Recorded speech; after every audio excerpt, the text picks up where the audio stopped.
전에 나왔어요. 얼마 전에 받고 읽자마자 여기 나와 계신 이무기 선배님에게 전화를 했어요. 전화를 해서 제가 그랬습니다. 이건 역저가 아니라 역대급 역저다. 대단한 시집이 나왔다. 제가 이렇게 전화로 이야기한 바 있는데요. 오늘 저자인 나이철 선생님 인사해 주시죠. 안녕하십니까. 시스는 나이철입니다. 머리를 좀 제가 밀었습니다. 머리가 가운데가 없고 또 미는 것도 하나의 패션이고 또 가을이 되면 나무도 다 이렇게 머리를 밀지 않습니까? 제가 가을입니다. 이제 이 가을에 정해서 이런 시집을 썼는데 이렇게 귀한 시간 내주셔서 감사하고 함께 이 시간을 같이 꾸민다 이런 마음으로 여기 앉아서 말씀드리겠습니다. 고맙습니다. 저는 개인적으로 우리나라에서 시비평, 실제 비평을 가장 잘한다고 생각해요. 이무기 선생님 오셨는데 인사 말씀 해주시죠. 이무기입니다. 고맙습니다.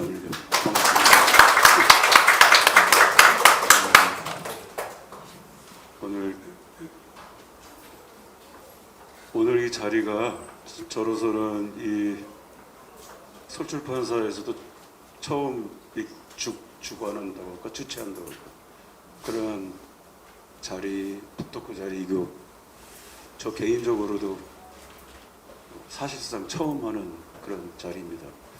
근데 이게 이제 아까 오공 교수 사회자께서 말 좀 제발 길지게 하지 말라고 해서 짧게 말씀드리면, 이 자리가 우리 시단이 제가 한 3, 40년 겪어보니까 이제 전체적인 그 흐름을 제가 어느 정도는 알고 있죠. 근데 이게 오늘 자리, 이 나이철 시인의 그 모어 시집과 육건상 그 시집 두 출간이 어떻게 보면 우연의 일치인데 비슷한 시기에 나왔는데, 이게 그 우리 한국 현대 시의 큰 흐름 속에서 좀 새로운 어떤 기운을, 새로운 기운, 조화의 기운, 제 식으로 얘기하면 조화의 기운이라고 하는데, 그런 씨앗을 어떤 새로운 묘목을 심는 그런 느낌이 있어요, 제 개인적으로. 그러니까 약간 지리멸렬하고 다 서양에 지난 100몇십 년간 서양의 씨앗을 쭉 따라오다가 자기도 알게 모르게 교육 제도, 교육과 언론 제도에 따라서 시는 이런 것이다. 그걸 제가 처음 쓴 것이 표준어주의인데, 표준어하고 표준어주의는 좀 다릅니다. 그러니까 방언도 표준어의 일환이라고 볼 수 있는 거죠. 그러니까 제가 얘기하고 싶은 것은 표준어와 방언이 서로 대립적인 게 아니라는 그런 의미입니다. 그렇지만은 그러면 과연 어떤 것이 그 시인의 고유한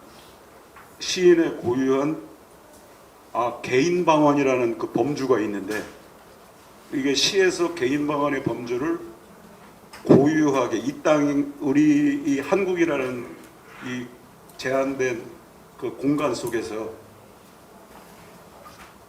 이게 거의 단순히 의식해서가 아니라 거의 영혼의 차원에서 이것을 보여주는 시들이라고 저는 생각을 해요. 그것을 이제 저의 나름대로 평론을 공부하는 사람이니까 저도 이제 나름대로 입증을 앞으로 해나가야 될 그러한 스스로 저한테는 과제가 주어진 거죠. 근데 어쨌든 오늘 이 두 시집의 출간에 제가 이제 책임 편집자로서 굉장히 그 시사적인 한국 현대 시사에서 중요한 자리다, 하고 저는 그런 판단하에서 오늘 이 자리에 임했습니다. 그리고 여러분들 이렇게 같이 이 첫 자리에 같이 할 수 있어서 정말 반갑고 기쁘게 생각합니다. 고맙습니다. 여기 오신 분들이 나이철 시인을 대부분 아실 거라고 생각합니다만 혹 또 모르신 분이 있을 수 있기 때문에 나이철 선생님이 어떻게 걸어오셨는지 아주 간단히 두 가지 질문만 하고 본격적으로 이 시집에 대해서 의견을 나눠볼까 합니다. 나이철 선생님 오면 흔히들 의사 시인이라고 해요. 근데 저는 나이철 선배님을 만난 지 40년 됐는데 이분은 의사 시인이 아니라 시인 의사 같아요. 시인이 강조점이 찍혀 있어요. 그래서 저는 시인 의사라고 생각하는데 나이철 선생님은 1956년도에 전남 나주 영산포에서 태어나서 1976년도에 20살 때 천만문학상 시부분 대상을 받았습니다. 그러니까 도대체 시를 언제부터 썼길래 20살 때 대상을 받았을까 궁금하잖아요. 의대 갈 정도면 공부 잘했을 텐데 도대체 시는 언제 쓴 거야? 궁금하죠? 그래서 여쭤봅니다. 언제부터 시를 썼습니까? 제가 이제 저 전라남도 영산강이 있습니다. 전라도에 강인데 거기 영산포라고 지금은 홍어가 유명한데 그때 영산강 하구원이 막히기 전이어가지고 영산 강물이 흘렀을 때 바로 그 강둑 밑에서 자랐습니다. 그래서 이제 자연하고 좀 가까웠고요. 또 제가 어려서는 그때 다들 살기 어려워가지고 어머니가 또 박물 장수를 하시는 통에 어려서 어머니하고 좀 분리돼 있었습니다. 이제 그런 것이 제 정서를 좀 깊게 했고요. 여하튼 중학교 다니면서 도서관에서 책 읽는 게 즐거움이었고요.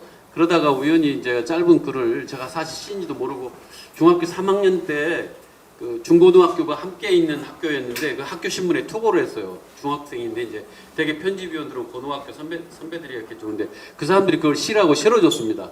제가 중학교 3학년 때 중고등학교 신문에 이제 그래서 그랬나 보다 하고 넘어갔는데 제가 고등학교 올라갔을 때 이제 고등학교 3학년 선배 그 후에 이제 5월시 동인이었던 선배가 저를 찾아와가지고 같이 문학 동아리를 하자 그래서 이제 고등학교 1학년 때부터 문학 동아리 이제 그때 당시에 제가 학교 다닌 광주시에는 이제 문학 동아리가 굉장히 왕성했는데 그 영광이라고 문학 동아리에서 이제 그 활동을 하게 됐습니다. 네. 예, 방금 말씀하신 대로 우리 나이철 선생님 하면 또 5월시 동인으로 유명하죠. 80년대 공부한 사람들은 5월시 영향을 많이 받을 수밖에 없었는데 5월시의 대표적인 시인이시고 여기 또 아까 소개했던 고강은 선생님도 5월시 동인이시고 그래서 80년대 가장 왕성하게 활동했던 동인이 5월시 동인인데요. 5월은 선생님에게 어떤 영향을 주었을까요? 네, 이제 그렇게 고등학교 때 용광문학서클을 하고 대학을 또 어머님이 간곡하게 이제 소원하셔가지고 의과대학을 들어갔습니다. 그래서 이제 생각지도 않게 의과대학을 들어갔는데 다행히 제 곁에 같이 문학했던 곽재구라고 유명한 그 교과서 시인이 이제 친구로서 있어가지고 대학 때 같이 시를 둘이서 주고받고 하면서 써서 그래서 대학 때도 계속 시를 놓지 않고 있었고 그렇게 됐는데 이제 여하튼 80년도 5.18이 발생을 했고 그에 이제 재구가 찾아왔어요 저한테. 제가 그때 당시에 5.18 다음에군요. 인턴 하고 있는데 이제 너는 의사가 됐으니까 그냥 의사만 해라. 그러면서 자기들이 뭐 동의를 해가지고 시집을 낸다고 5월시라고 하기로 했고 이제 면면을 보니까 다 데뷔를 했어요. 같이 우리가 문학서클을 했던 같은 연배고 뭐 한 1, 2년 선배들인데 다 어쨌든 잡지로 하고 곽재구도 그해 그 중앙일보 신춘문예가 됐고 그래가지고 다 자기들 데뷔한 사람들끼리 뭐 동의를 한다니까 저는 데뷔도 못했고 그래가지고 좀 서글펐지만은 일집에 못 끼었습니다. 그렇게 해서 이제 제가 그때 인턴 생활 아주 바쁘고 정신이 없을 텐데 생각해 보니까 고향 영산포에 대해서 시를 한 편도 안 썼더라고요. 그때 계산해 보니까 10년 됐어요. 중학교 때부터 싹 세 보니까 이제 고향에 대한 시나 쓰고 시는 그만 쓰자 하고 이제 그걸 연작시로 한 12개인가 썼는데 이제 그의 말에 이제 신춘문예 두고 그때 제일 동아일보가 좋을 때입니다. 이렇게 아주 나쁜 신문 되기 전이어가지고 그래가지고 제가 데뷔를 하게 됐습니다. 신춘문예가 돼가지고요. 그래서 2집 때는 자동으로 5월시에 그냥 왜냐면 그때 분위기가 우리가 같이 다 동인이었기 때문에 그렇고 이제 5.18 때는 제가 그 첫날 광주에 있었습니다. 금남로에 있었습니다. 금남로에서 이렇게 하고 있었습니다. 근데 뒤쪽에서 시퍼렇게 군인들 풀리면서 그 트럭에서 내리면서 이렇게 밀고 오는데 그때 제가 막 악을 썼습니다. 그랬더니 이제 저놈 잡아라 하고 달라드는데 정말 죽는 줄 알았습니다. 그래서 그때 제가 좀 결혼을 일찍 가지고 그 4월에 결혼해가지고 예복을 입었었는데 왜냐면 그때 민주주의를 위해서 투쟁하는 날이니까 쭉 곱게 성스럽게 차려입자 해서 제일 좋은 옷 제 결혼식 예복을 입고 갔습니다. 거기 가서 이렇게 정당한 구호를 지금 민주주의 그랬는데 그냥 그래서 쫓아오는데 이거 옷이 눈에 띄니까 골목을 돌면서 옷을 벗어서 던지고 담을 넘어갔습니다. 담을 넘었는데 좀 가다가 넘어가니까 이미 많은 사람이 숨어 있고 막 철탄 터지고 오는데 그래서 살아나가지고 너무 무서워가지고 이제 사실은 제가 도망갔죠. 5.18 때 지식인들이 다 많이 도망갔습니다. 그래서 부채감이 너무 많고요. 그때 느낌은 그 광장에서 그때 느낌은 첫째 인간인 게 부끄러웠어요. 막 인간을 막 이렇게 이렇게 하는데 그 뭐라고 막 학대 학살 이렇게 하는데 너무 부끄럽고 특히 태양빛이 그때 찬란했는데 그냥 인간인 게 부끄러웠고 그 다음에 이제 한국인 여기 한국 사람이 이게 부끄럽고 정말 그런 것이 그때 그 기억이 지금도 남고요.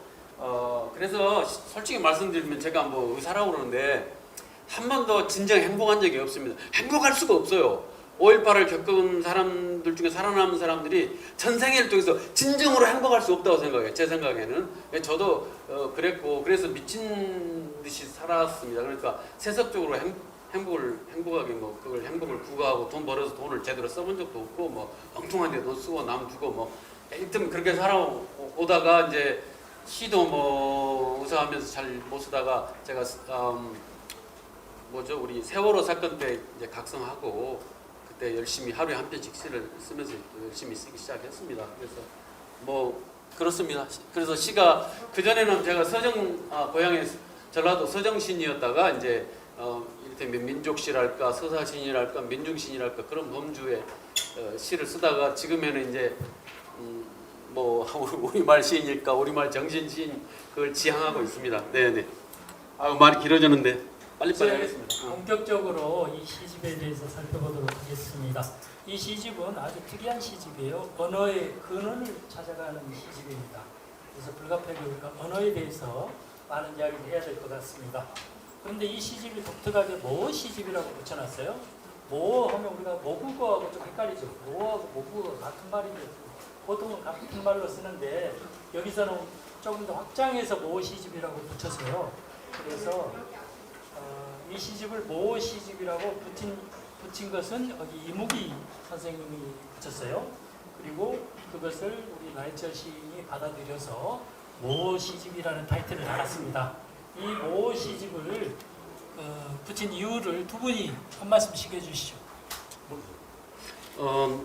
이제 제가 이제 뭐 시집 제목은 어머니 말씀했는데 이제 이 편집자가 간단하게 뭔가 이 시집을 규정할 만한 정의를 내리자고 상당히 많은 왔다 갔다 했는데 이제 결국 모 시집을 제안해서 제가 그것에 대해서 찬성했습니다. 그렇게 해서 이제 제가 이제 시집에 모 시집이라고 시론에도 제가 적었는데 여하튼 어머니 말씀인데 어머니는 우리 문학에서는 특히 뭐 이게 대지이고 생명의 원천입니다. 그러니까 생명의 시작이죠. 생명의 시작을 일으키는 존재의 언어니까 또 제가 우리말에 그런 시작을 지금 이 시집에서 노래하고 있기 때문에 그래서 저는 이제 모를 그런 개념으로 모는 그러니까 개인 집단의 그 생명이 말하는 언어이고 또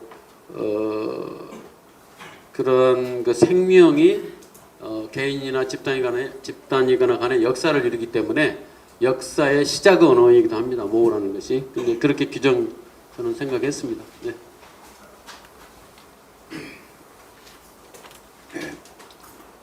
저기 이 뭐라는 말을 제가 이제 처음 생각한 것이 2000년 전후인 것 같아요. 25년 됐죠. 근데 그때 제 생각 중에 하나는 백석이라는 시인 다 아시죠? 백석을 그때 생각을 하면서 제 주변에 이 충청도 시인들, 육근상 시인도 있고 김사인 시인도 있고 지금 죽은 제 친구 윤중호라는 시인이 있었어요.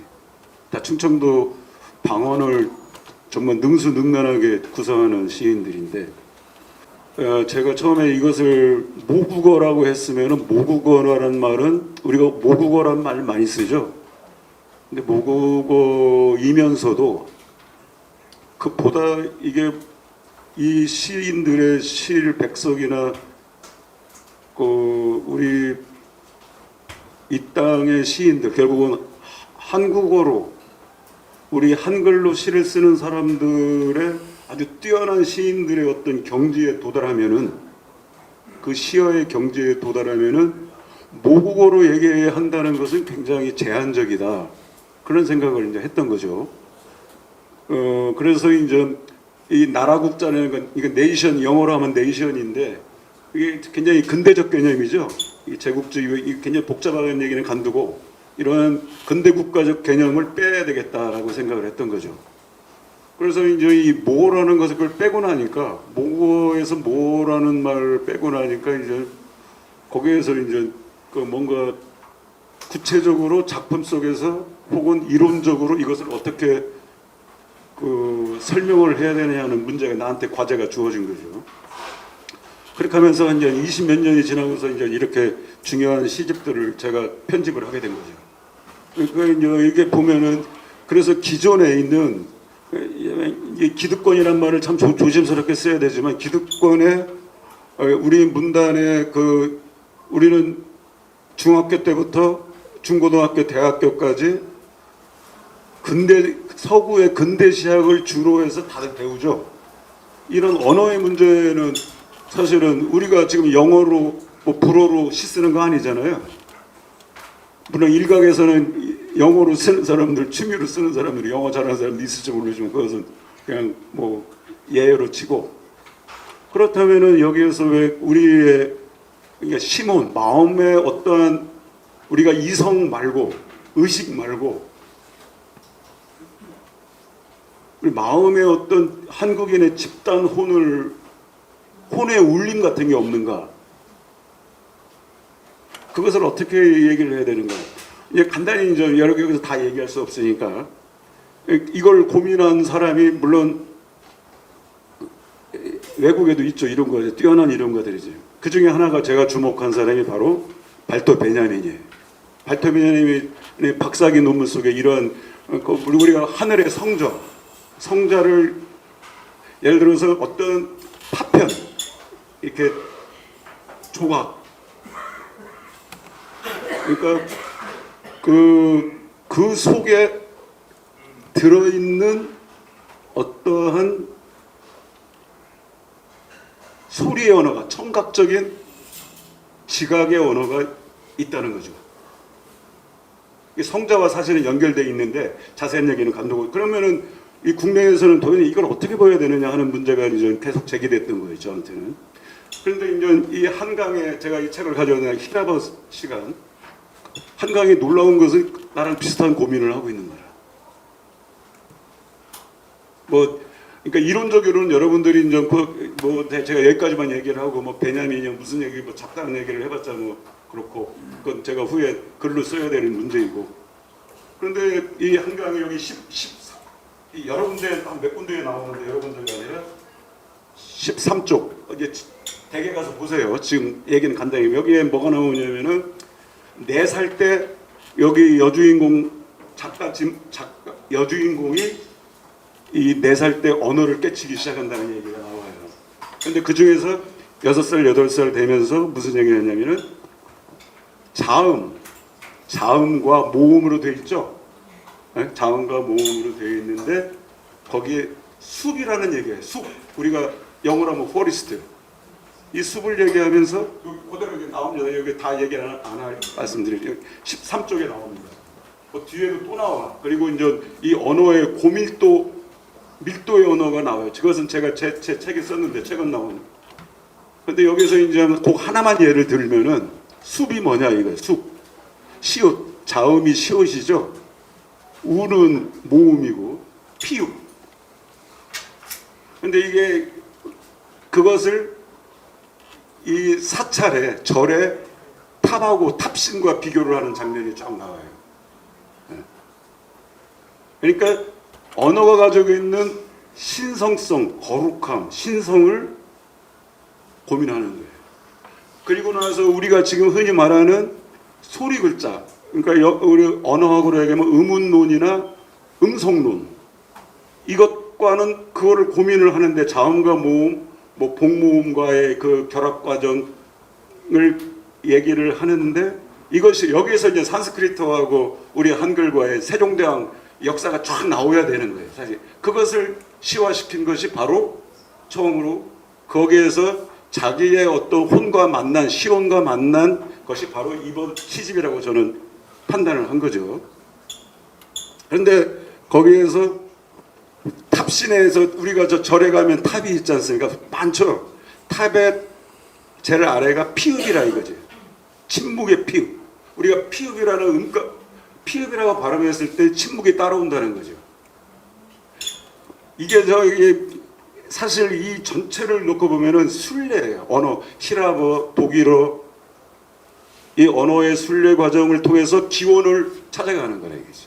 근데 결국은 도달한 것은 아까 우리가 얘기할 수 있는 건 성자처럼 혹은 탑처럼 이게 한강의 노벨문학상 수상작 중에 라고 우리가 되게 때는 그 작별하지 않는다고 소년이 온다에도 이게 다 반영이 돼 있어요. 사실 이게 굉장히 섬세한 얘기죠. 언어의 문제니까 이 문학 언어 자기만의 소설 언어가 무엇인가를 찾아가는 거라 이거지. 대가들은 다 그래요. 사실 우리는 지금 흔히 다 표준어주의를 쓰죠. 제가 어느 출판사에서 내가 80년대 어느 우리나라 유명한 출판사에 거기에서 제가 몸담고 있었던 게 있었단 말이죠. 그러면 사투리를 다 빼버렸어요. 방언을 80년대에 그랬단 말이죠. 70년대에는 박정희 정권이 새마을 운동하듯이 모든 것을 표준어로 바꿔버렸단 말이죠. 표준어가 사투리를 쓰면 그 취직이 안 됐어요. 언론사는 당연히 뭐 말이 길고 중문, 복문 이런 거 쓰면 안 되고 단문 짧은 거 정보가 속도주의 경쟁 시대라 속도주의 시대에는 단문을 무슨 대단한 것으로 이렇게 숭배를 했단 말이죠. 그런 언어에 대한 이 근본적인 이 고뇌를 성찰을 하는 것이 히라바사 시간인데 이 히라바 시간에서 아까 말했지만은 숲이라는 단어 하나 가지고 그 어렸을 때 그걸 고민하는 것이 나온단 말이에요. 요 뒤에 보면 또 더 기가 막힌 얘기가 참 많이 나와요. 이걸 다 일일이 소개하려면 이걸로만 그러니까 어쨌든 여기서 자르겠는데요. 제가 그냥 딱 여기 하나로 얘기하면은 나도 떠들어야지. 모어라는 것은 모어는 이것과 연관이 있다는 거. 그 얘기를 드리고 싶은 겁니다.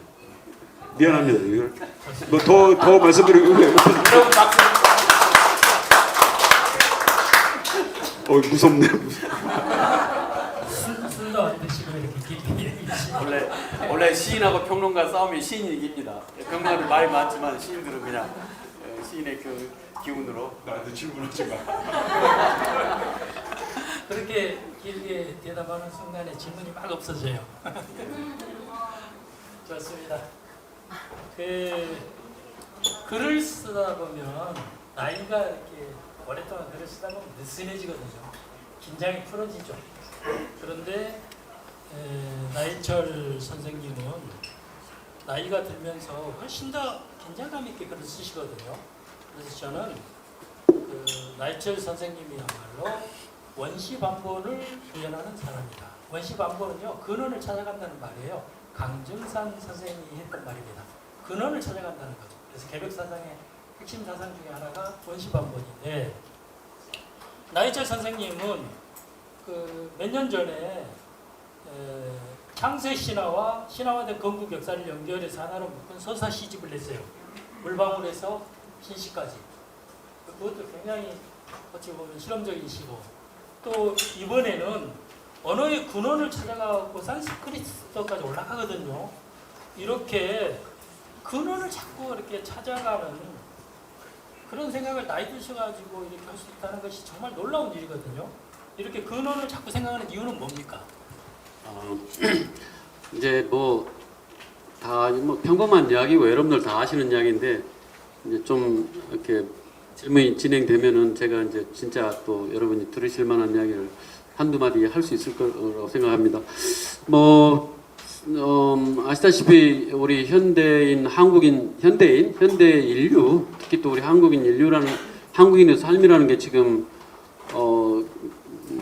과학 문명이 너무 발전해서 그러는 건지 자본주의가 너무 형편이 없어서 그러는 건지 좀 정신들이 없는 것이 사실인 것 같습니다.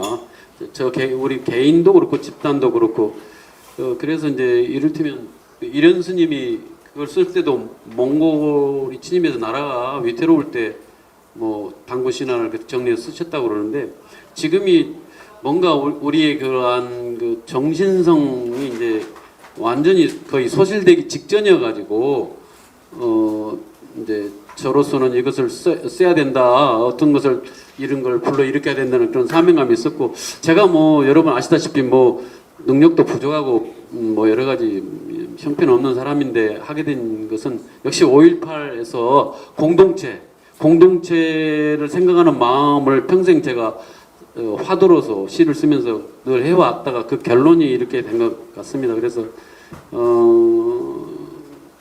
제가 이 메모한 것만 읽는다면 우리 메모한 걸 좀 살짝 읽는다면은 우리가 인간 자체가 너무 도구화되고 기계화되었고 우리가 공동체 정신이 사라져서 남북이나 동서분단이 확실하죠. 또 여러 가지 우리가 지켜야 될 그 농촌 공동체 그런 어떤 둘의 정신, 미풍양속 이런 거 사라지는 거 있죠. 그다음 문화 속에서는 이제 우리가 뭐 이목희 평론가도 그렇고 여기 오신 분들도 그렇고 우리가 나이들이 들어서 역시 신성함이나 신령함 같은 것을 생각하지 않을 수 없어요.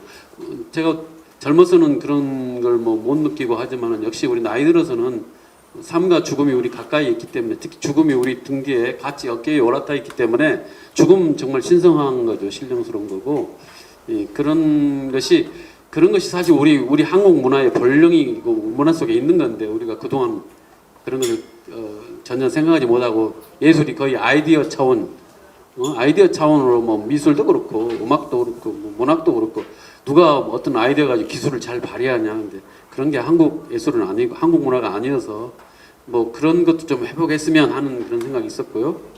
뭐 그런 의미로 제가 이런 신화 작업도 하고 또 신화하다 보니까 언어도 하게 됐습니다. 네네. 예, 우리 말과 산스크리트의 관계에 대해서 고민해 보신 적 있으신지 모르겠어요. 별로 고민 안 하죠. 우리가 한글 창제 이후에 우리가 쓰던 말이나 생각하면서 사는데, 근데 한글 창제 이전에 우리말의 근원을 가본단 말이에요.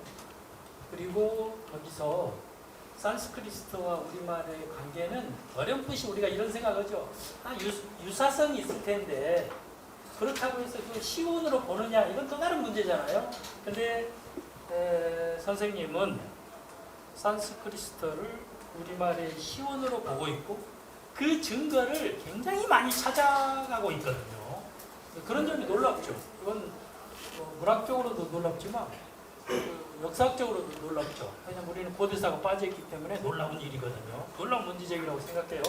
그런 점에서 그 예를 시온으로 보는 그 예를 몇 가지만 들어주시면 좋겠습니다.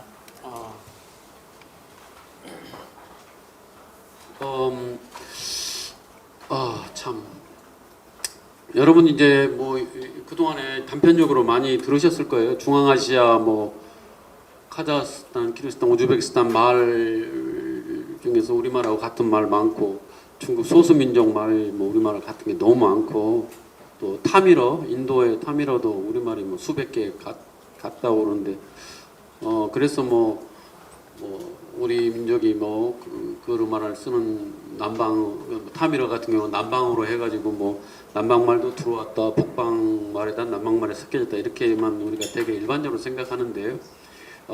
제가 이제 이 시를 사서 읽으시면은 그 애정을 가지고 읽으시면은 제 마음을 아실 텐데 제가 거기에서 이제 제 상상 내지는 그 기존에 그렇게 연구하시고 주장하신 분들을 그 연구를 받아들여서 인류 문명이란 것이 그 아프리카에서 오긴 왔는데 그 또 여러 인종이 왔는데 그때 해변가는 좀 살기에 풍부했습니다. 조개 같은 걸 쉽게 잡을 수 있어요. 그러나 산악 지역으로 간 사람들은 어려웠기 때문에 또 산악 지역에 청동기 재료도 있었고 돌도 단단한 돌이 많았고 여하튼 살기 어려워서 더 초기 문명 특히 구석기, 중기, 구석기 문명, 신석기가 더 청동기까지 이를테면 더 산악 지역이 더 발전을 했을 가능성이 있다 이렇게 보는 사람들이 있습니다. 그래서 이 사람들이 이제 너무 그 자기들이 포화 상태가 되니까 사람들이 흩어져서 강가나 바닷가라고 가서 조금 약간 수준은 낮지만 풍족하게 사는 사람들 그 사람들을 이렇게 데리고서 이제 문명을 만들었다. 그래서 이른바 4대 문명이라는 것이 갑자기 그 동시에 거의 다발적으로 갑자기 일어나거든요. 이제 그렇게 해석하는 사람들이 있는데 여하튼 간에 제 입장에서는 그 이제 그러한 기본적인 생각이 있었는데 제가 그 신화에서 우리나라 신화에서 그러니까 거인 여성 창세 신화가 이제 우리가 마고 신화가 있고 또 설문대 할망이 있는데 그 마고 신화가 단편적으로 있습니다. 근데 그 상당히 많이 있습니다. 근데 그걸 가지고 학위를 받으신 분 논문을 보니까 수백 개가 있어요. 우리나라에 북한까지 포함해서 수백 개의 마고 신화가 단편적으로 있는데 그것은 아마 우리가 그 신화를 가지고 있었을 겁니다. 그런데 우리가 이게 대륙을 떠나오고 반도에 갇히면서부터 그 원래의 그 기본 창세 신화는 버리고 건국 신화만 우리가 채택을 한 건데 그러면은 우리 창세 신화가 그 위치했던 자리가 어디냐? 거기 보면은 이제 아주 그 지상에서 가장 높은 곳이라고 그래요. 그래서 이제 아무래도 히말라야 산맥을 생각하게 됐고 거기에서 가장 오래된 언어가 산스크리트 언어이기 때문에 제가 이제 관심을 가지고 찾아보니까 이미 연구가 돼 있더라고요. 그 산스크리트하고 우리말이 연구가 돼 있어서 큰 감명을 받았고 그 도대체 그분이 뭐 정통 대학 교수거나 아니거나 근데 이제 그 연구하신 분들을 보니까 본 분은 아주 훌륭하신 분인데 여하튼 누군가가 책을 낼 때 그리고 전생애를 거쳐서 그것을 가지고 연구할 때 그것을 학단에서도 무시를 해서는 안 되는데 여하튼 간에 뭐 그분이 잘 알려지지 않은 것 같아요. 그래서 저는 신 입장에서 충분히 우리가 거기에 볼 상상력 특히 그것을 받아들여서 우리가 상상하고 문화에서 풍성하게 하고 우리 정신을 풍성하게 한다고 해서 손해가 나지 않는데 이를테면 중국 같은 경우는 무슨 공정이라고 해가지고 정말 실제로 말하면 옛날 중국 역사를 중국이라는 나라도 원래 한 나라가 아니고 한 나라 혹은 당나라까지도 포함해서 그건 복합 국가고 대부분이 북방 민족이 맞아 그만할게 주도적으로 했던 나라입니다. 그런데 이게 잊어버렸네. 흥분한 것 같은데 여하튼간에 그래서 보니까 우리 말의 그 단어가 산스크리트하고 그 소리와 뜻이 너무나 많고 우리가 도저히 상상 초월하는 우리의 사투리나 구어가 그랬기 때문에 이것은 누군가 꼭 해야 되는데 그냥 저한테 떨어진 거예요. 그리고 저는 이제 그냥 시를 어떻게 보면 쉽게 쓰는 이제 막 명시를 쓰려고 하지 않기 때문에 노래 가사 쓰듯이 쓰는 버릇이 있어서 이걸 명시 쓰려고 해도 이 작업을 못 합니다. 왜냐면 단어만 있었거든요. 사전에 단어를 찾아가지고 단어만 노트에 있는데 그걸 가지고 시를 만들어야 되니까 이제 그래서 여하튼 그러한 저러한 여러 이유로 우리말을 시온으로 보고 있습니다. 예. 사실은 많은 질문이 있어요. 좀 깊게 들어가면 산스크리트와 표준어의 관계, 산스크리트와 방언의 관계, 어디에 더 영향이 좀뭐 많이 남았나 그런 이야기도 해볼 수 있고요. 많은 이야기가 있는데 특히 우리 이 시집의 제목을 보면 어머니가 아니라 엄니, 엄마, 어머니 말씀이잖아요. 그러니까 이제 그런 질문이 꼭 필요해요. 그런데 어쨌든 이 시집의 수많은 사례에 대해서 보면 지나간 우리 역사를 생각하게 돼요. 이를테면 우리는 사투리, 방언을 폄하했잖아요. 이 방언이야말로 아름다운 우리말이고 그게 산스크리트와 상당히 밀접한 관계가 있다. 이런 것을 이렇게 보여줘요. 여기 사례들을 쭉 읽어보면 그래요. 그런 생각이 드는데 그래서 오늘 북토크의 주제도 거기 보면은 방언이라는 뿌리에서 씨라는 것이 피다. 방언을 중요시 여긴단 말이죠. 그런데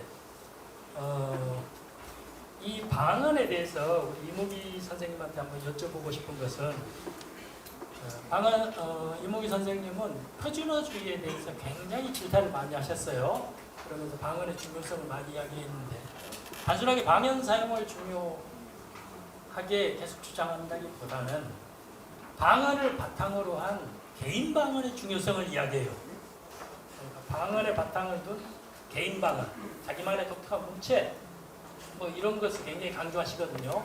그래서 이무기 선생님께서 주장하시는 개인 방언이란 무엇이고 또 개인 방언의 관점에서 볼 때 이 나이철 시집, 보어 시집이 어떤 의미가 있는지 말씀해 주시기 바랍니다. 짧게 대답하겠습니다. 이거 얘기하려면은 또 길어질 가능성이 매우 높은 질문이죠. 그런데 이런 예를 들어서 잠깐 얘기를 하죠. 그게 예를 들면은 여러분들 우리나라에 지금 여기에도 여기 내가 아는 여러 후배 친구들의 여러분들이 김수영이라는 시인 아시죠? 김수영 다 아실 거고 신동엽이라는 시인 아시죠? 신동엽 선생의 금강 14장을 보면은 광화문에서 막 폭설했는데 그때가 1893년도 1월인가 2월인가 13일이던가 광화문에 신원운동에 그 교조 신원운동 수훈 선생의 신원운동을 하면서 그 광화문에 쫙 모여 있어요. 그 동학 교도들이. 그런데 하늘에서 눈이 쏟아져요. 그런데 그 표현에서 신동엽 시인이 뭐라고 표현했냐면 수억만 눈동자들이 내려온다고 그러거든요. 눈동자 하늘에서 수억 쌍의 눈동자들이 눈동이 쌍이니까 눈동자가 쌍이니까 쫙 내려온다. 그렇게 표현되어 있어요. 14장. 그러면서 거기서 이 맑은 눈동자 그러면서 갑자기 이게 참 중요해요. 이따가 이제 또 얘기 나오겠지만 느닷없이 그 금강의 구조 보면 느닷없는 게 많아요. 막 저쪽 지중해로 갔다가 막 여기로 갔다가 막 차이코프스키로 갔다가 여기 갑자기 저기 갔다가 저 인왕산에 저기 신동엽 선생이 등산가였어요. 등반가였었어요. 그 인왕산에서 등반하는 얘기 막 그거지. 어떤 일관성이 없어지고 논리적으로 비약도 하고 막 그러죠. 근데 그걸 분석을 해야 되는 거예요. 사실은 이게 참 중요한 거예요. 논리적으로 어떤 우리가 어떤 정형화된 시에서 논리를 서사시인데 그 서사적 과정을 보는 것은 서양식으로 예를 들어 가지고 뭐 서양에 있었던 뭐 기승전결이든 뭐 이렇게 가는 게 아니라 왔다 갔다 하는 게 정말 중요한 거예요. 근데 그냥 중요한 건 왔다 갔다 그렇다고 해서 의도적으로 왔다 갔다 하는 게 아니라 그 경지에 도달하면은 그렇게 된다는 거지. 그걸 가지고 이제 거기에 대해서 또 넘어가면 또 이 친구가 또 뭐라고 이제 할 테니까 너무 길어져요. 그런데 제가 말씀드리고 싶은 건 맑은 눈동자가 뭐냐요. 거기서 맑은 눈동자는 하늘에서 내려오는 그 눈동자를 맑은 눈동자라고 표현했단 말이죠. 그럼 맑은 눈동자가 뭐냐를 맑은 눈동자가 표준어주의로 문장을 만들고 우리나라에 지금 유명한 시인들 다 그래요. 내가 이름은 안 댈 뿐이야.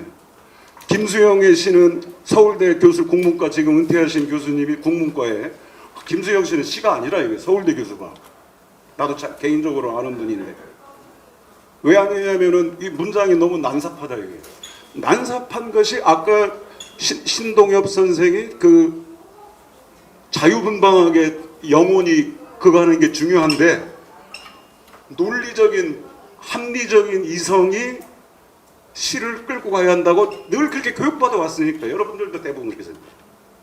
그러니까 문장이 왜 김수영의 문장이 흔들리고 여러분들이 좋아하는 백석의 시에서 백석의 나와 나타샤의 흰 담력에서 눈은 푹푹 내리고 그게 문장이 됩니까? 눈은 푹푹 내리고를 5번인가 이렇게 18행짜리 시에서 그렇게 약간씩 변형해서 한단 말이죠.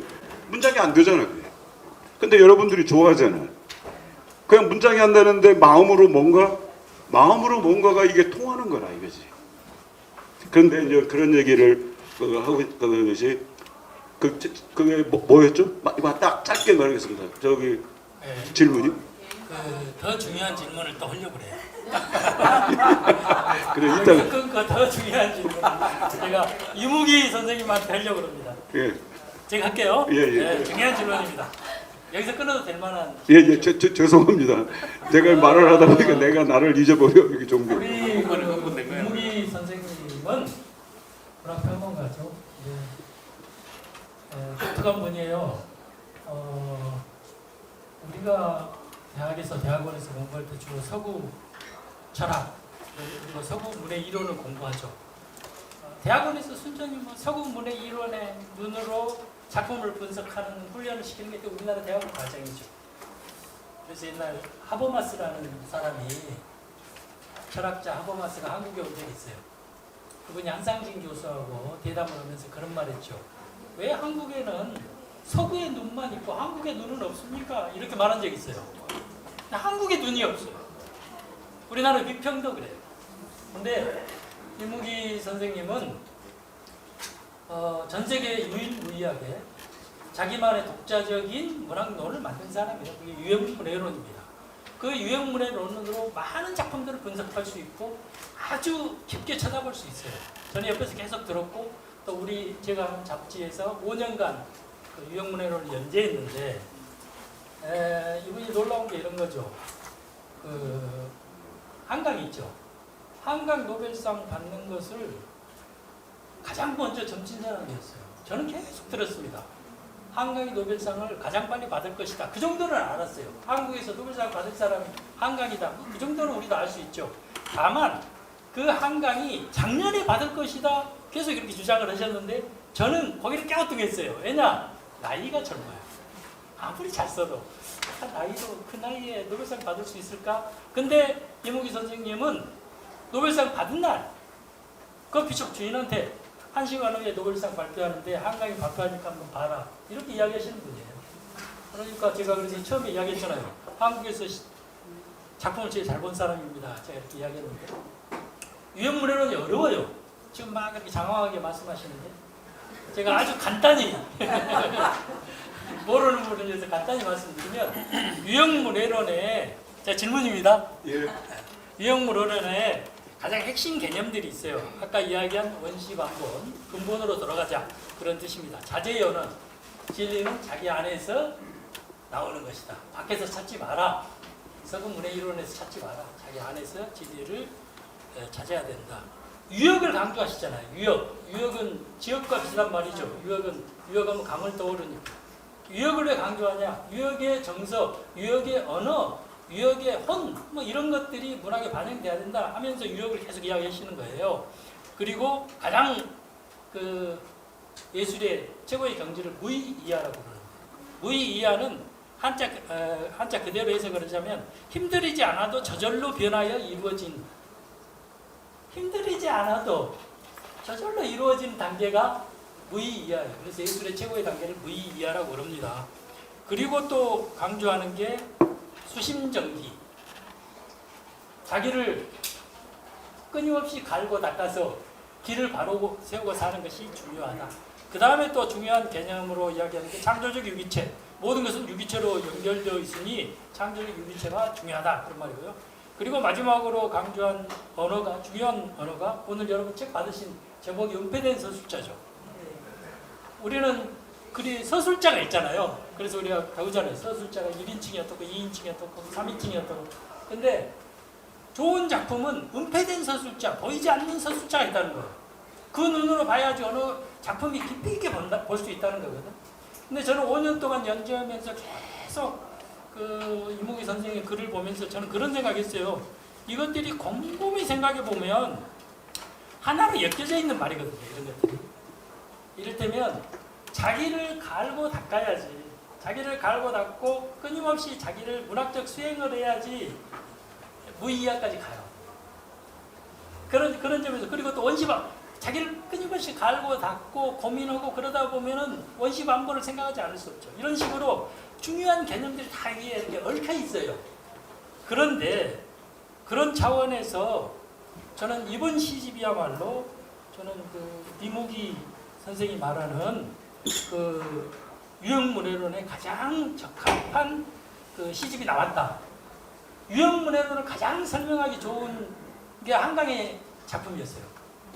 얼마 전에 책 내셨는데 아마 이건 전 세계에서 놀랄 거예요. 한강의 작품을 이렇게 볼 수 있다니 한강도 놀랐을 거예요.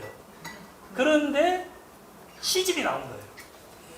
유형문해론으로 시집을 가장 잘 설명할 수 있는 시인이 우리나라에 누가 있을까 막 고민을 많이 했는데 이번 시집을 읽고 야, 유형문해론으로 설명하기 정말 적합한, 정말 뛰어난 역작이 나왔구나. 개인적으로 그렇게 생각을 했거든요. 그에 대해서 어떻게 생각하십니까? 좀 가간다니까. 여기 간단히라고. 여기 안성원 선생님도 계신데 몸둘 바를 모르겠습니다. 이 내 얘기 대답은 그거고. 그 다음에 그 무의미 씨 그거 합시다. 빨리. 좋습니다. 그 시간이 없어서 이 시집에 정말 좋은 시가 많아요. 유형문해론 가장 유형문해론을 설명하기 좋은 시집입니다라고 이야기하는데 그게 머리로만 간 게 아니고요. 온몸으로 가서 글을 썼어요. 그래서 정말 좋은 시들이 많다. 제가 이렇게 접은 게 이렇게 많거든요. 제가 시집 읽고 많이 접어봤자 2-3장 접는데 굉장히 많이 접어놨어요. 그래서 뛰어난 시들이 많아서 뛰어난 시들을 한번 보도록 하겠습니다. 먼저 이무기 선생님부터 하시죠. 이무기 선생님이 늦땅풍 내가 하고 싶은 말 있어. 그 물어본 것 중에 중요한 거 딱 두 가지 빨리 이야기할게요. 예. 그 말씀하시죠. 김준수 무의미 씨 네, 선조서 김준수 근원 그 물음 있잖아. 자기가 저기 김준수 시인이 무미시를 썼어요. 아시죠? 근데 김준수의 무미시는 뭐냐면요. 아니 그냥 빨리빨리 넘어. 네, 무미시는 뭐냐면 그분도 근원을 찾아간 거예요. 그래서 의미 이전에 소리만 있었다는 거예요. 의미, 사랑하면 사랑의 의미가 있잖아요. 의미 이전에 음성만, 소리만 있었던 그렇게 찾아가는 것이 무미시인데 거기에 대해서 우리 나이체 선생님 한 말씀 하시겠습니다. 그러니까 제가 이제 우리 언어 결국 우리 소리죠. 이걸 계속 천착하다 보니까 근데 오봉식 교수가 저한테 사전에 문항을 줬는데 김준수 시인은 무의미 소리가 무의미하다. 그래서 무의미 시까지 쓰게 됐는데 저의 입장은 어떠냐 물어보셨어요. 근데 저의 입장은 뭐 또 쉬운 말이지만 꼭 이 소리 하고 싶었습니다. 뭐냐면은 옛날 인류 특히 우리 민족 시작은 애니미즘입니다. 이거 지금도 남아 있어요. 백석시에 남아 있고 애니미즘이라는 게 만물에 다 정령이 신이 깃들어 있다. 그래서 동경하고 함께하고 삼가고 그리고 이 친구가 말하는 것 같은 그 열과 성을 다해서 만물을 대하고 자기 스스로도 자기 스스로를 그렇게 대하고 자기 안에 신이 있고 상대방한테 신이 있고 하여튼 그런 애니미즘을 최초에 우리가 아주 세계에서 강력하게 가졌고 그게 이제 샤머니즘으로서 우리가 그 단군이즘이라고 또 말씀드렸는데 그렇게 우리한테 면면이 있는 건데 우리가 내는 소리는 그래서 제 생각은 이제 처음에 자연의 소리를 모방했을 겁니다. 우리가 네 발로 걷다가 두 발 걸으면서 자연의 소리를 근데 자연의 소리는 그때 제가 생각할 때 상상할 때 그분들 생각할 때는 애니미즘이 이렇게 이쪽으로 생각하기 때문에 자연의 소리는 신령의 소리, 신령의 어떤 권능이 이렇게 행동하는 소리 그리고 그렇기 때문에 그 사람들이 듣는 바람 소리, 물 소리, 뭐 번개 소리, 뭐 돌이 막 굴러떨어지는 소리를 전부 신령이 그 안에 들어있고 신령의 능력이고 또 신령이 신이 가지고 있는 그 시공간이 그 소리 안에 들어있다라고 생각했었기 때문에 그 최초에 사실 인간이 소리 내기가 어려웠어요.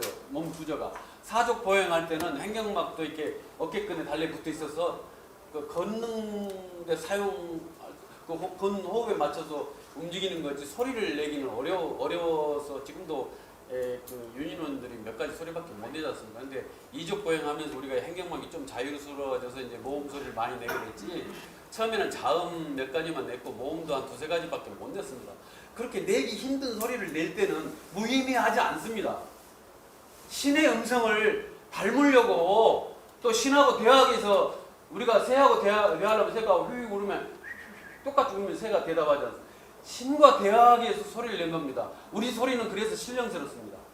제가 주장하고 싶은 이 시집에서 여러 번 이야기하는데 여기 이 친구는 뭐 은폐된 나레이터, 음미하지 않아요. 우리 소리는 노골적으로 신의 소리입니다. 신의 소리를 닮으려고 했고 신의 소리를 뽐따서 우리가 만든 소리입니다. 제가 이제 또 다음에 책을 지금 제가 이거 하다 보니까 저도 참 제가 놀랐어요. 사실 제가 히라바 사전 읽지 않았는데 자음 이야기가 나오는데 제가 이제 자음 모음까지도 막 생각이 요즘 가서 그 작업을 하고 있는데요. 그러니까 자음 첫 소리가 중요합니다. 그러니까 여러분 이제 국어사전에서 생각해 보세요. 기역이면 기역 소리는 되게 비슷해요. 이를테면 뭐 검다, 굴, 뭐 다 기역이지 않습니까? 다 어둡고 그런 거예요. 그리고 뭐 그러면 그 사람이 갔다 기역이죠. 가면 마음이 어두워요. 그러니까 좀 이렇게 폭은 있지만 다 이렇게 서로 통하는 겁니다. 이제 그래서 이를테면 그 산스크리트에다가 예를 들으라고 했는데 무라는 단어가 있어요. 무타. 그냥 무예요. 우리가 근데 우리는 뒤에 없을 무, 뭐 없을 무를 쓰지 않습니까? 뭐죠? 무병장수 병이 없다 그러는데 실제 산스크리트에서는 어떻게 해석하냐면 그게 침묵이에요. 침묵이고 무가 미음자 들어가지 않습니까? 혀를 묶다 뜻이 있어요. 혀를 묶다 혹은 침묵하다. 그게 원래 무의 뜻입니다. 그래서 이러한 제 책을 보고 혹은 산스크리트에서 우리말의 본뜻을 생각하면 우리말이 갖고 있는 광대한 신적인 신령스러운 뜻을 알 수 있어요. 그래서 제가 너무 행복해요. 우리말을 들을 때마다 산스크리트하고 비교하면 우리 지금 현재 국어사전이 해석하고 있는 그런 기계적 해석 말고 그때 그분들이 자연과 교감하면서 막 온몸으로 느끼고 표현했던 걸 제가 느끼는 것이어서 정말 우리말에 놀랍게 생각하고 있습니다. 그런데 또 우리말이 예를 산스크리트가 세계어의 뿌리어라고 이미 언어학자들이 다 말을 했습니다. 그건 이미 다 공인된 이야기인데 우리말이 그럼 산스크리트다 하는 예를 들어볼게요. 근데 네팔에 나마스테라고 그러지 않습니까? 나마스테. 그건 이제 나에게 있는 신이 너 안에 있는 신께 인사드린다. 뭐 경배한다 이런 뜻인데 그냥 우리 말입니다. 남아있어요. 남아있는 스가 신하고 스가 같지 않습니까? 시옷으로 태가 너한테 죽게 할 때 에게입니다. 그러니까 너에게 남아있는 신에게 경배한 인사한다 그런 뜻. 나마스테가 이럴 때면 그래서 여러분 이제 재미로 한번 영어든 어느 나라 말이든 우리말로 한번 생각해 보십시오. 아자가 들어간 지명이나 뭐 영어 엄청 많은데 그쪽에서는 아가 무슨 뜻인지 몰라요. 그러나 우리는 해석할 수 있어요. 우리는 아름답다의 아인데 그건 온전하고 조화롭고 완벽하고 그런 뜻입니다. 네. 그리고 이제 한 가지만 더 말씀드리고 넘어갈게요. 뭐냐면 그 산스크리트와 표준어와 관계, 지역 방언과 관계에서 제가 사투리에 대해서 말씀드리고 싶습니다. 어떻게 해서 우리가 이런 좁은 나라에 사투리가 이렇게 발생됐냐면요. 원래 파미르 고원에 있다가 파미르 그 산에 있다가 이제 인구가 늘어나면서 그 옆에 있는 중앙아시아 고원으로 흩어져서 유목 생활을 했습니다. 우리 민족이라고 하다 인류가 최초의 그런 유목 생활을 했는데 그쪽 사람들 중에 이제 중요한 제사장 그룹이 우리 민족의 줄이라고 생각하고 있는데요. 이제 그 유목 생활을 오랫동안 했어요. 구석기 신석기 몇만 년, 한 3만 년, 5만 년 동안 하면서 퍼져 있었습니다. 원래 말이 하나였다가 말이 그래서 각각 지역마다 좀 다른 톤의 말을 쓰고 있었는데, 근데 우리 한반도랄지 만주나 한반도가 아시아 대륙에서 가장 정신적으로 이상향이었어요. 중국 문헌에도 나오고 어쩐지 이쪽이 해 뜨는 쪽이었을 뿐만 아니라 여러 가지 그 사람들한테 이상향이었기 때문에 여러 시기에 여러 사람들이 우리나라에 건너왔습니다. 그래서 마한, 진한, 변한, 그 전에 뭐 진나라 있었다고 이런 사람들이 자꾸 건너오면서 여러 지역에서 여러 시차를 두고 사람들이 건너왔기 때문에 사투리가 우리가 전라도, 경상도, 평안도, 충청도, 제주도, 뭔도 그렇게 사투리가 있는 겁니다. 그래서 사투리란 말이 이제 산스크리트에서는 말하면 사가 지금 한자말 그러니까 한자말 결국 우리말 소리, 인류 소리를 한자로 표현한 것 뿐입니다. 그래서 꼭 중국어가 아니에요, 사가. 그래서 선생님 현인 사자예요.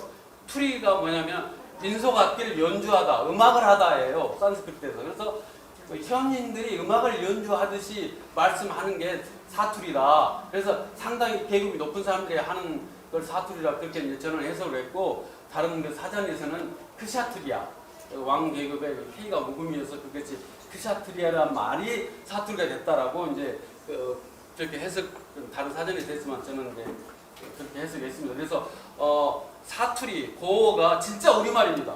그래서 사투리하고 고어를 우리 현대 국어 사전에서 좀 더 많이 실어야 돼요. 현대 국어 사전이 외국말을 너무 많이 실으면 영어를 많이 실으면서 우리말을 너무 많이 뺐습니다. 그래서 정말 부탁드립니다. 네. 이 정도 하겠습니다. 이제 마지막으로 시 세 편을 보도록 하겠습니다. 우리 시 한 편씩 뽑아오기로 했거든요. 너무도 좋은 시가 많지만 세 편만 보도록 하겠습니다. 먼저 오매를 좀 띄워주시죠. 신앙송은 그 아드님이 해주시겠습니다. 오메 누가 경원이? 네, 나오시죠. 제 셋째 아들인데 연극 배우입니다. 대학로 연극 배우고 요즘에 또 몸 쓰는 걸 좋아해가지고 무용 대학원에 가서 무용을 지금 뭐 있는데, 고맙습니다. 봄에 나뭇잎 떨어지는 것 보니께 마음이 그렇다야. 나도 가야 할 텐데 아니 가고 있다야. 못 가고 있다야. 봄에 엄니 그런 말씀 마세요.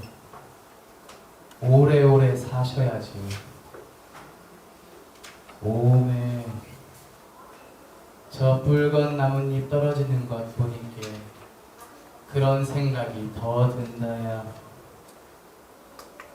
나뭇잎 되어 헐헐 은하수 건너면 칠성님을 만날 텐데요. 감사합니다.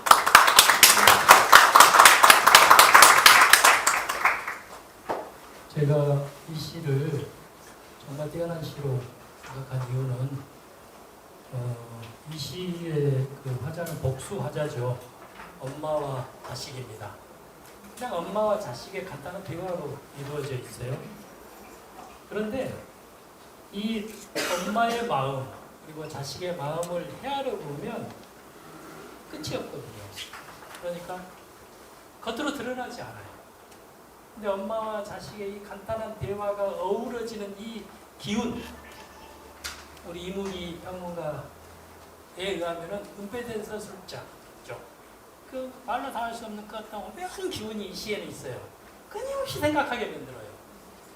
엄마와 그 자식의 감정의 실타래를 풀자 하면 저는 수백 가지 풀 수 있다고 생각했어요. 이건 뭐 끝없이 해석할 수 있을 거예요. 그런 것처럼 이 시가 갖고 있는 그 느낌이, 복합적인 느낌이 마치 엄청난 해일처럼 다가오더라고요. 저는 개인적으로.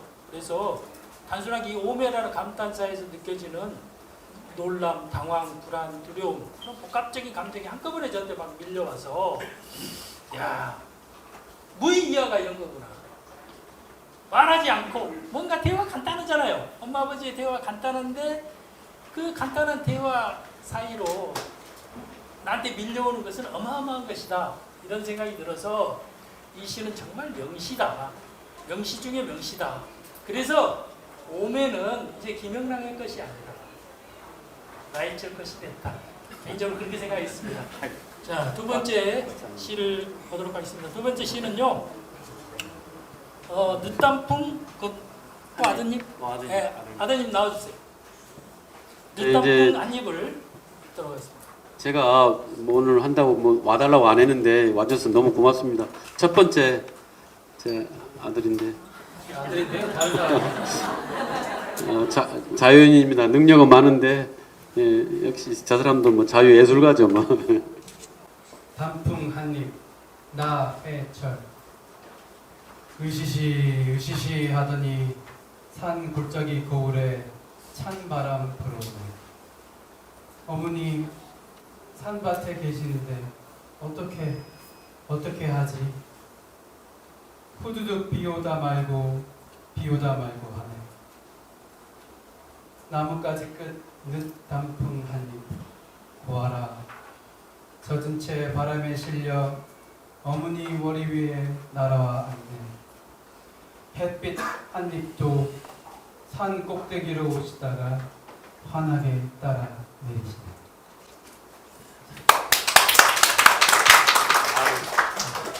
고맙습니다. 자, 간단히 설명해 주시죠. 시간이 없어요. 간단히. 오늘 저기 그 시를 쓰는 사람도 자기가 자기를 모르는 거야 사실. 그게 시라. 그러면 독자들 나름대로의 자기가 갈고 닦은 시를 자기 혹시 자기의 삶을 어떻게 돌파했느냐에 따라서 어떻게 살아왔느냐에 따라서 시를 보는 각각 천양지차일 수밖에 없죠. 그런데 오메라는 것을 아까 나해철 시인이 산스크리트 가져서 놀랍다 뭐 그런 뜻이죠. 어마어마하다. 근데 제가 딱 이거를 봤을 때 이 시의 어머니 얘기잖아요. 어머니의 육성이 나오죠. 그 중간에서는 그러니까 페르소나가 나오죠. 시의 화자가 시의 서술자가 나오고 그 뒤에는 또 어머니가 나오죠. 그런데 여기서 중요한 것은 시 제목 오매가 얼마나 지극한 기운을 가지고 있느냐를 파악할 수 있어야 된다는 거죠. 그러니까 동학 사상으로 얘기하면 지위의 표현이 결정적인 표현이 어느 시어 몇 개에 딱 들어가 있는데 그 중에 하나가 오매예요.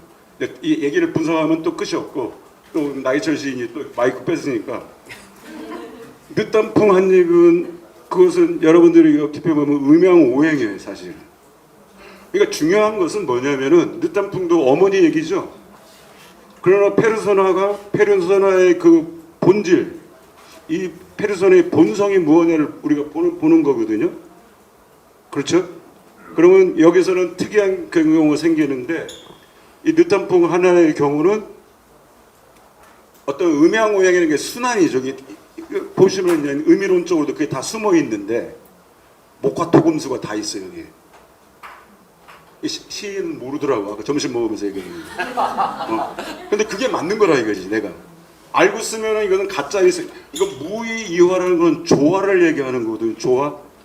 영어로 하면 영어가 번역이 안 돼 사실. 크리에이션인데 창조라는 것인데 그러니까 천지창조처럼. 그런데 이 조화가 조화를 시로서 언어로서 일단 얘기할 수 있는 그러한 존재라는 거예요. 예. 그게 굉장히 중요한 거예요. 그렇기 때문에 여기에서 보면은 뭐 하나하나 얘기하면 참 많은데 거기에 그 어쨌든 늦단풍 한입에 보면은 늦단풍 한입을 보면은 그게 늦단풍이라는 것이 가을 얘기죠. 네, 가을 얘기. 메모가 많습니다. 이거 얘기 어쨌든 그러니까 봄, 여름, 가을, 겨울이 다 있죠. 사실은. 순환의 것이 또 있지만은 그것이 자연스럽게. 근데 여기서 한 가지만 더 얘기를 하려니까 우리가 헌화가 있죠. 헌화가. 삼국유사 제라페 나오죠. 수로 부인이 강릉태수의 부인이잖아요. 근데 가는데 어떤 노인이 늙은 노인이 아무도 저기 주변을 자기 수행하는 젊은이나 누구도 아무도 그것을 저기 벼랑 천길 벼랑 위에 찔레꽃 한 무더기 펴져 있는데 그것을 꺾어달라니까 아무도 못하는 노인이 지나가 암소를 끌고 오는 노인이 나한테 사랑 내 구애를 받아주면은 저걸 해주겠다. 그것은 논리적으로 설명할 수 없는 그게 신선이에요. 신선이. 신선 속에는 무당도 있는 거예요. 조선의 신도는 그거라. 여기서 그것이 어머니를 물론 이것이 약간 여러분들을 따라서는 뭐 그 비약이고 뭐고가 아니라 비평가로서는 이것에서 자연스럽게 아무런 그거 없이 오매도 어머니 얘기잖아요. 그것도 어머니 죽음과 어머니 돌아가실 그 늦단풍도 그거의 은유거든, 비유거든. 거기가 음양오행의 그 순환의 구조를 딱 보여주는 거라. 근데 보여주는데 그게 사실은 단순한 페르소나가 아니라는 거예요. 오매라는 것은 지극한 여러분들 그 지기금지라는 그 부산에 가면은 그 유명한 극단이 있죠. 지기금지가 최수훈 선생이 강령주문 하늘에서 강신 아까 여기 중앙아시아 얘기를 했는데 이제 자세히 얘기하면 강신주문이에요 사실은. 그러니까 우리 전통 무속으로 얘기하면은 그것의 지기금지의 그 결정적인 것이 바로 오매예요. 오매. 내 관점에서는. 그러니까 저기 한강의 그 히라버 시간도 아까 그 언어에 대한 탑이라는 거, 언어의 거룩함을 통찰한단 말이죠. 그것 속에서 노벨문학상 수상작이 그게 그 언어의 관점에서 만만치 않거든요. 그러니까 지기금지의 관점에 들어갔을 때, 지기에 들어갔을 때, 지극한 기운에 들어갔을 때 이런 명시가 나옵니다. 예. 좋지? 기분. 좋습니다. 좋습니다. 자, 마지막으로 홍익 인간의 언어를 마지막으로 낭송하도록 하겠습니다. 네, 여기 있습니다. 구라제나 윤 선생님인데요. 명상시를 쓰시고 이제 또 그 선목화 쓰는 분입니다.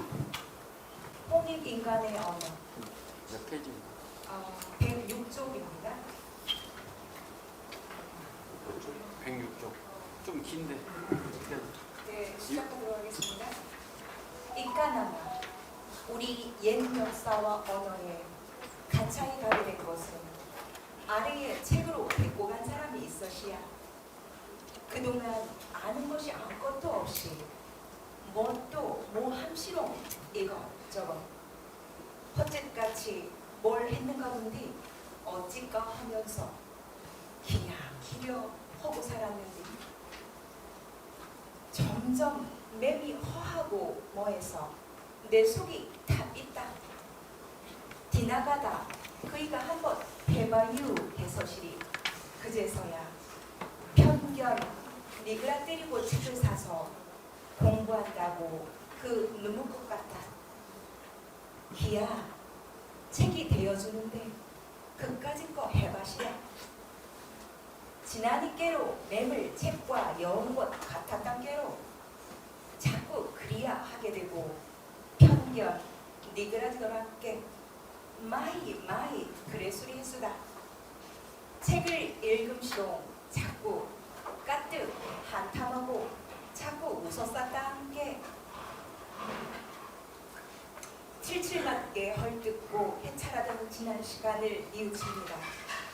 외세에 눈, 귀 먹이고 외세에 터지고 되디게 맞고 덮거지고 글렀다고 쇠뇌당하고 비슷한 것 속에 있으면서도 갓들어지는 외세와 어울리고 따라가다가 버려지고 어지러지고 녹슬고 쓰러지고 망가지고 니그러지고 삭도 못 받고 쓰리맞아 애달픈 우리 민족이여, 우리의 민족 정신과 역사를 끝까지 되찾지 못하게 발악하고 웃자라고 쳐들어오는 외세를 이제는 우리가 두드리고 때리고 분리하고 머리 박게 하고 깨끗이 빨아 비로소 국민 모두가 새로이 익히고 아이들 교육과정에서 이어서 놓고 가르치고 자라나는 청소년들이 우리의 위대한 역사에 대한 생각을 키우게 도와주고 식민지 시절 이래로 알아온 우리 역사에 대한 편견을 두드러 패고 까고 치고 갈고 쓰레질해서 우리 역사를 시냇물 속에 영롱한 사리처럼 다듬고 하늘에 지사를 지내듯 받들어 위대한 본 모습이 눈부시게 드러나게 해야 합니다. 새 역사를 품에 안은 우리 민족이 인류에게 우리 역사의 뜻을 베풀어야 합니다.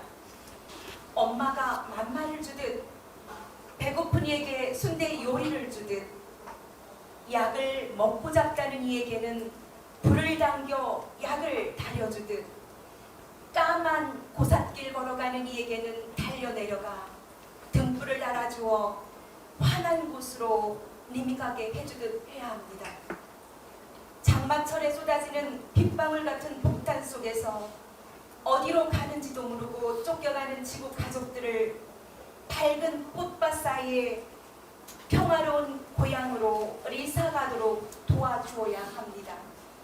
역사를 되살리고 민족 정신을 되찾고 통일된 민족 국가가 되어 지구 안의 일을 집안일처럼 하여야 합니다. 우리는 홍익인간의 역사를 가졌습니다. 우리는 홍익인간의 언어를 가졌습니다. 말씀드렸습니다. 제가 이건 뭐 시라기보다는 제가 하고 싶은 말을 한 건데요. 여기 써 있는 그런 말들이 전부 그 산스크리트어 발음인데 이제 우리 고고 사투리입니다. 실제 제가 이제 확인해 보니까 전부 이게 이제 그때 당시 우리 벌써 이제 지금은 거의 사어들도 많고 발음이 그렇지만은 우리 말인 게 사실이고요. 하여튼 이제 이것으로 끝낸 거죠. 예. 그래 이제 제가 이 시를 뭐 시가 좀 뭐해서 안 읽으려는데 이런 시를 이 시집 자체가 사투리하고 고가 아주 오래된 우리의 중요한 그 정신이 들어있는 말이고 그것이 어쩌면 그 인류 최초의 언어에 속하고 언어의 일부일 그런 것이라는 것이 이제 이 책의 이야기이기 때문에 이제 이걸 읽었습니다. 여러분 감사합니다. 정윤정 씨의 그런 그 구절 있죠. 사람과 사람이 만나는 일은 어마어마한 일이다. 그 사람의 일생이 나에게 오기 때문이다. 혹 오늘 그 콘서트를 보면서 이 나해철 시집에 대해서 뭔가 느낀 게 있다면 꼭 이 엄니 엄마 어머니 말씀을 사실 읽어보시기 바랍니다. 저는 이건 정말 문제작 중에 문제작이라고 생각해서 여러분에게 권유하고 싶고, 만약에 이 책을 읽고 정말 마음에 들거든, 나이철 시집의 다른 시집들을 찾아 읽어야 되겠죠. 옆전에 2년 전에 발표했던 물방울에서 신시까지를 읽어도 좋고 첫 시집 장비에서 냈던 어등에 올라까지 거슬러 올라가도 좋겠지요. 오늘 하루 수고 많이 했으니 박수 한번 주시고요. 아유,